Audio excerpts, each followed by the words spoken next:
Historia de Jabobo. Tomo 2. Volumen 2.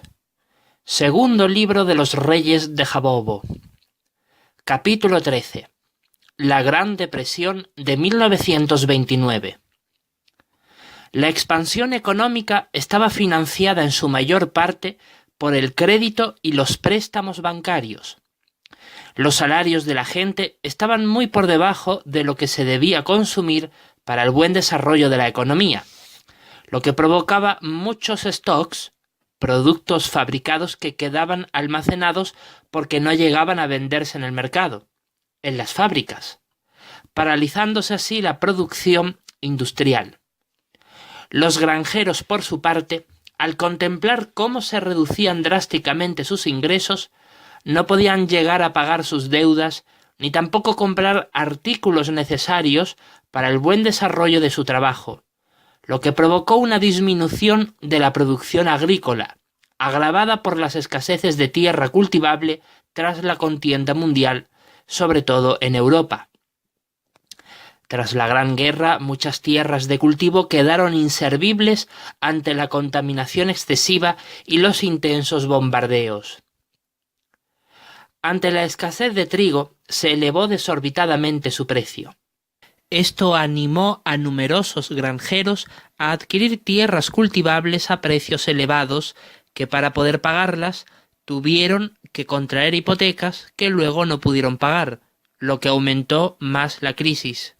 Lo hicieron con la esperanza de ganar mucho dinero por medio de las cosechas, pero fracasaron en su intento. A pesar de todo, la agricultura llegó a ser mecanizada progresivamente gracias a la intervención del Estado y aumentó así la productividad de la agricultura. Esto inclinó la balanza en sentido contrario, provocando una superabundancia en la producción mundial de trigo.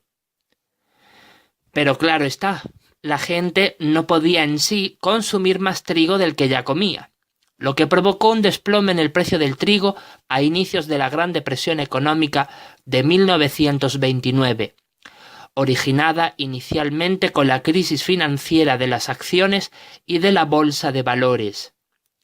Esto, por supuesto, perjudicó aún más la situación de crisis económica en el mundo entero. La depresión económica en el sector industrial provocó que la gente que vivía en las grandes ciudades redujeran sus gastos de alimentación, lo que provocó más aún el deterioro en la economía de la agricultura al disminuir el consumo y, en consecuencia, la demanda de los productos alimenticios. La crisis económica, iniciada originalmente en Estados Unidos, se extendió con rapidez a Europa. La crisis de las acciones se desató de la siguiente manera.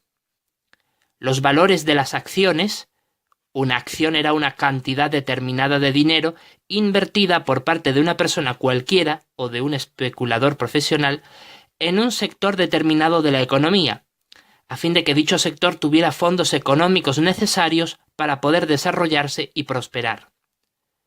Se elevaron desorbitadamente por causa de la excesiva especulación de Wall Street en Nueva York, en la bolsa de valores. A medida que dichos valores subían, muchos pedían ingentes cantidades de dinero prestadas a los bancos a fin de comprar una acción con la esperanza de que su valor continuara ascendiendo y así vendérselo a otro comprador a fin de obtener muchos beneficios y así ganar dinero fácil. Las acciones llegaron a sobrevalorarse hasta 10 veces más su precio real. Esta aparente bonanza económica continuaría mientras los valores de las acciones continuaran subiendo y nunca descendieran. Sin embargo, cuando dichos valores sí descendieron y de forma tan brusca, provocó que se desataran oleadas de ventas de acciones que hundieron irresistible y desastrosamente los precios de las acciones. En octubre de 1929 cayó un 40% y durante los siguientes 3 años cayó en más de un 70%. También más de 5.000 bancos norteamericanos quebraron o se declararon en suspensión de pagos. En Jabobo y en Europa se sucedieron acontecimientos parecidos. Debido a todo esto, hasta que no se aplicó el New Deal en Estados Unidos, las consecuencias económicas que la Gran Depresión trajo para todo el mundo fueron catastróficas tan pronto como se retiraron los capitales estadounidenses de cada nación. Por ejemplo, en Alemania los bancos dependían exclusivamente de los créditos norteamericanos, por lo que al retirarse estos intentaron mantenerse con créditos ingleses y franceses a corto plazo. En consecuencia, muchos depositantes quisieron retirar su dinero a cuentas bancarias extranjeras, lo que obligó al gobierno a ofrecer garantías respaldadas por el Estado a los ahorradores para impedir la fuga de capitales.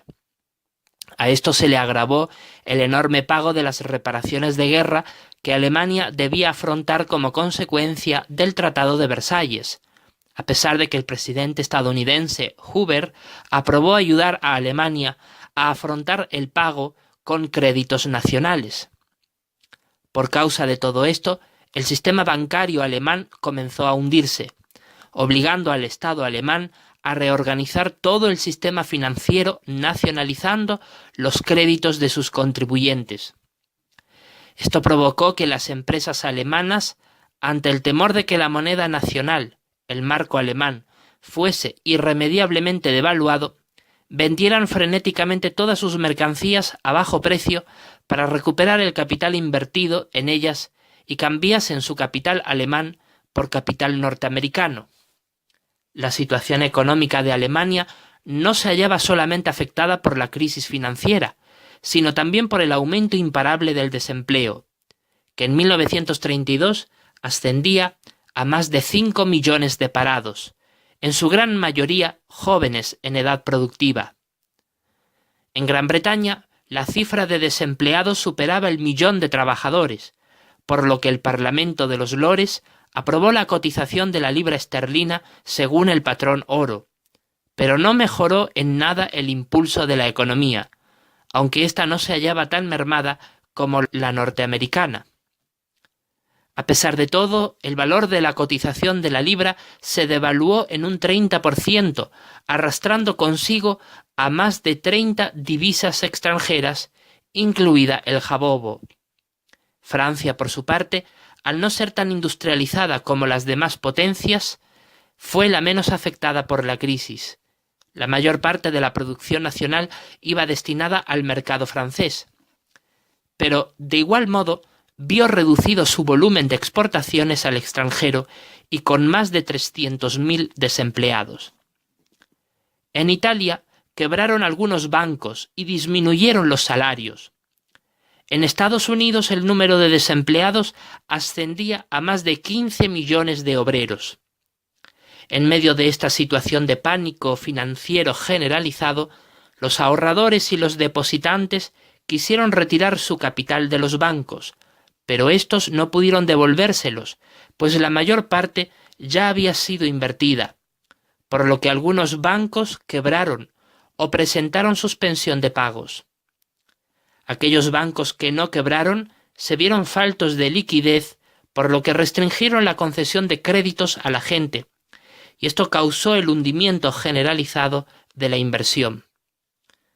Fue así como la gente en general, tanto obreros como pequeños y medianos empresarios, comenzó a perder poder adquisitivo por causa del paro y de la crisis financiera, provocando descensos en el consumo y aumentos en los stocks en las fábricas. Los precios se desplomaron a fin de estimular el consumo, pero la gente ya no consumía como antes. Muchos agricultores desempleados emigraban a las ciudades con la esperanza de hallar trabajo, viviendo hacinados en suburbios. Fue de esta manera como la crisis económica de la Gran Depresión de 1929 afectó al mundo entero durante la siguiente década, los años 30 del siglo XX, hasta que se aplicó el New Deal en Estados Unidos y la crisis comenzó a desaparecer progresivamente allí y en el resto del mundo.